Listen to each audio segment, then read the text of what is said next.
نحمده ونصلي على رسوله الكريم أما بعد فقد قال الله تعالى في القرآن الكريم والفرقان المجيد நான் எடுத்துக்கொண்ட தலைப்பு போய் பேசுவதன் கேடுகள். أعوذ بالله من الشيطان الرجيم بسم الله الرحمن الرحيم في قلوبهم مرض فزادهم الله مرضا ولهم عذاب أليم بما كانوا يكذبون. நெருப்பு விறகை தின்பது போல பொய் ஈமானை தின்றுவிடும். அல்லாஹ் தஆலா நமக்கு நாவையும் அதன் மூலம் பேசும் பாக்கியத்தையும் வழங்கியுள்ளான்.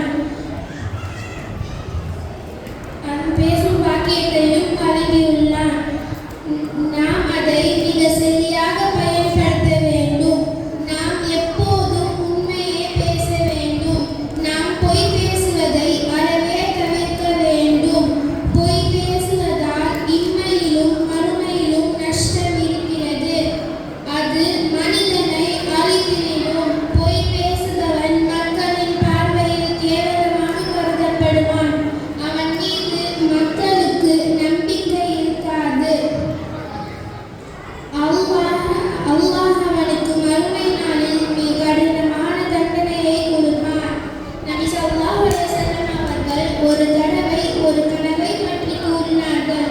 அதில் பொய் பேசுவதற்கு கிடைக்கும் தண்டனை சம்பந்தமான ஒருத்தவரை நான் பார்த்தேன். அவர் படுத்துக் கொண்டிருந்தார். அவர் தலையின் அருகில் ஒருத்தவர் நின்று கொண்டிருந்தார்.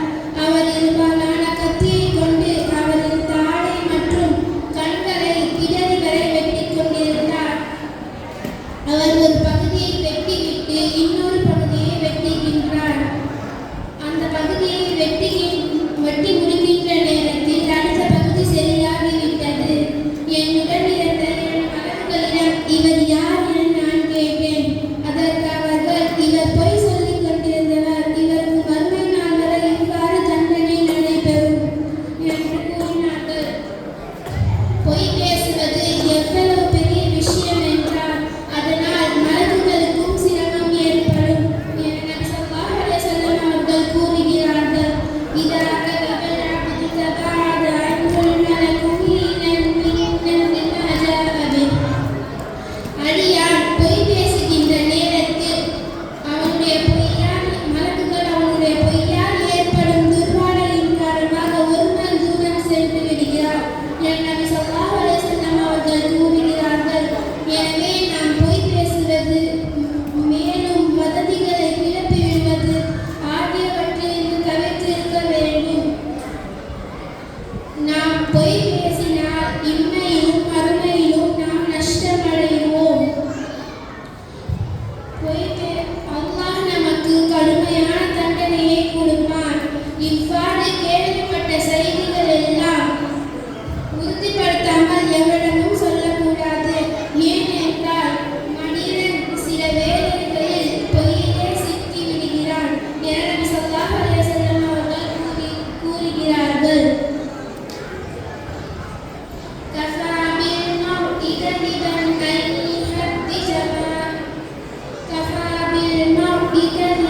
அன் யுஹத்திஸ பிகுல்லி மா சமிஅ. கேள்விப்பட்ட விஷயங்கள் எல்லாம் சொல்லிக்கொண்டே